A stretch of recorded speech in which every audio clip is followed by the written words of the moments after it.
The 2019 NBA Draft. One of my favorite draft classes of all time. And I know it's only been 2 years, but I'm loving how some of these players are really turning out. For example, Williamson, 27 points per game at 20 years old. Moran, who just averaged almost like 30 points in the NBA playoffs. I'm loving how some of these players are playing right now.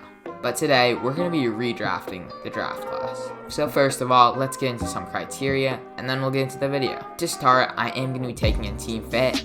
So we're going to be looking at the rosters back in 2018 or 2018-19 season. And from there, and we're going to be figuring out who's the best player for that team. So maybe this guy's slightly better than that player. This player fits that team better. Next thing, I will be taking potential into account. So a guy like Cam Reddish will probably still be picked over a guy like Cam Johnson, in which Cam Johnson is probably the better player, but Cam Reddish obviously has tremendous upside compared to Cam Johnson, who doesn't have nearly as much upside. So yeah, that's it. We're going to be redrafting the lottery, and let's get into the video.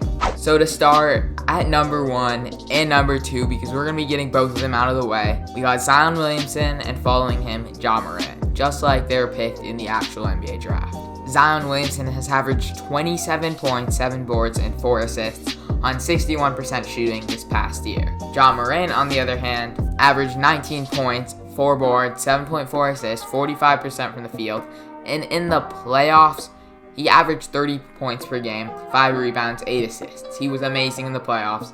Zion didn't make the playoffs, but his team kind of sucked, so it wasn't really his fault. And yeah, it's just so obvious that they're number 1 and 2. Let's get them out of the way. With the 3rd pick in the 2019 NBA Draft, the New York Knicks select Darius Garland from Vanderbilt University.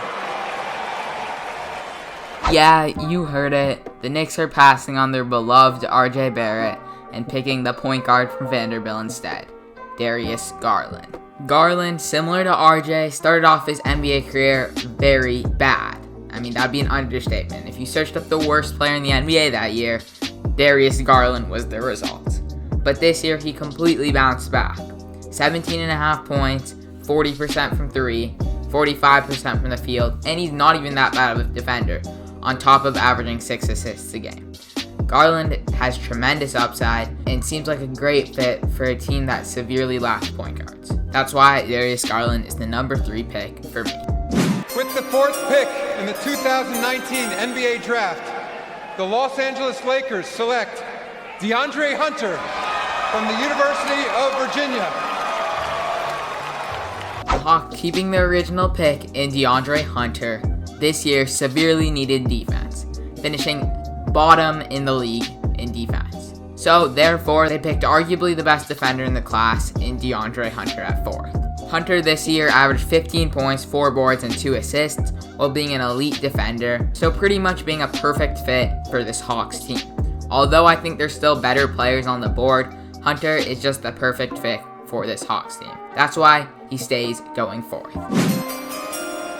With the 5th pick in the 2019 NBA Draft, the Cleveland Cavaliers select RJ Barrett from Toronto and Duke University.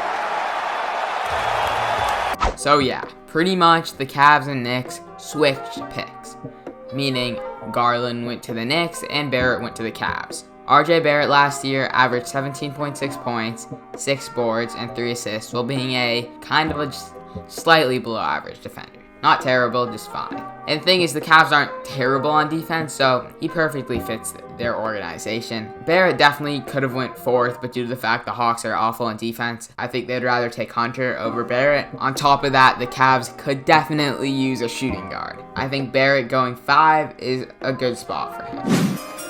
With the 6th pick in the 2019 NBA Draft, the Phoenix Suns select Kevin Porter Jr. from the University of Southern California. Yes, Kevin Porter Jr. at 6th. I know some of you guys are probably thinking that's way too high, but Porter this year has averaged almost 17 points and 6 assists, while having what seems like tremendous upside. If you watch Porter, you can clearly see the potential. Personally, I would even put him higher, maybe even up to 3. But because he's had off the court issues, I feel like that would drop his stock a little bit, and I think that dropped his stock in the actual draft as well. So to me, 6 is the perfect place for Porter. With the 7th pick in the 2019 NBA Draft, the Chicago Bulls select Keldon Johnson from the University of Kentucky. Honestly, I'm not going to talk about this one much. This is kind of self-explanatory. We all know how good of a player Keldon Johnson is and how much upside he has. Like last year, he averaged 13 points, 6 boards. We all know how good he is and how much upside he has. There's just no point talking about it. Keldon Johnson, also a great small forward for the Chicago Bulls, who are in need of one. The 7th pick for me. With the 8th pick in the 2019 NBA Draft, the Atlanta Hawks select Matisse Thybulle from the University of Washington. So Matisse Thybulle at 8th? This, to most of you guys, is probably a stretch. And I actually agree with you entirely. But on the team we're talking about in the New Orleans Pelicans, they really need some defense. And a guy like Matisse Thybulle, an all-defensive second-team player, in his sophomore season, that's something that cannot be passed on from a terrible defensive team. So, regardless of his offensive struggles, the Pelicans need some defense. So they're taking the best defensive player on the board and the best defensive player in the class in Matisse Thybulle. With the 9th pick in the 2019 NBA Draft, the Washington Wizards select Cam Reddish from Duke University.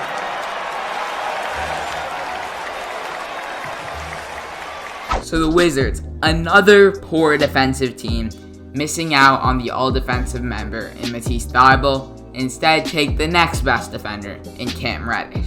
Cam Reddish not only is a great defender, but also has some amazing offensive upside. As we saw in this playoffs, he can be really good sometimes. He's definitely an inconsistent player, but that consistency will definitely come with time. I could easily see this guy being in the future an elite 3-level scorer while also playing great defense. He has the upside to do it all. Will he ever do it? I mean, that's up to him. But I think Cam Reddish at 9, going even higher than he actually did in the actual draft, although he hasn't even played that well, purely just because we can see the upside. So that's why Cam Reddish is my 9th pick in the 2021 NBA redraft. With the 10th pick in the 2019 NBA Draft, the Atlanta Hawks select Chuma Okeke from Auburn University. Hold on, Chuma Okeke at 10th? Let me explain real quick. If you don't already know, the Hawks are the 30th rated defensive team in the league, and they just missed out on Matisse Thybulle and Cam Reddish. So, going down the line, you look at the next best defensive prospect, and that happens to be a guy that probably would have went about 18th, 19th if it was purely based on how good they were. But because it's not a bad defensive team wants to take a good defender, Chuma Okeke is the man for the Hawks. We know he's a great defender. He's average kind of on offense. He's not great on offense, but he can play good defense, and he's exactly what the Hawks would need from this draft. Obviously, they'd way prefer Reddish or Thybulle or really any of the good defenders in the upper class, but this is the best they can get for their spot. With the 11th pick in the 2019 NBA Draft, the Minnesota Timberwolves select Cameron Johnson from the University of North Carolina. A pick that was highly questioned when it happened a couple years back. Cameron Johnson has really proven that he is worth that 11th spot, especially in this year's playoffs. I mean, we all saw it, especially in the finals. Cameron Johnson was lights out from the three-point line. Adding on to that, in the 2018-19 season, the Suns were the worst three-point shooting team in the league, and Cameron Johnson is the best three-point shooting prospect in this draft class. So therefore, I mean, they're taking Cameron Johnson. He's the best fit for the team, and I mean, it worked really well in the future. So Cameron Johnson keeps his spot at 11th. With the 12th pick in the 2019 NBA Draft, the Charlotte Hornets select Jordan Poole from the University of Michigan. So wanting a Kemba Walker replacement, the Charlotte Hornets select Jordan Poole over PJ Washington. Jordan Poole this season averaged 12 points, on 43% from the field and 35% from 3. This was pretty much his breakout year, as he only even played 19.4 minutes per game. Suppose that bumped up to like 30, I could easily see him averaging like 18 points a game. The 12th pick in the draft, they can't get better. Maybe they pick Tyler Hero instead, but I think Jordan Poole is slightly better. That's just my opinion. Anyway, for a team that needs a point guard, Poole is the player for them. With the 13th pick in the 2019 NBA Draft, the Miami Heat select Tyler Hero from the University of Kentucky.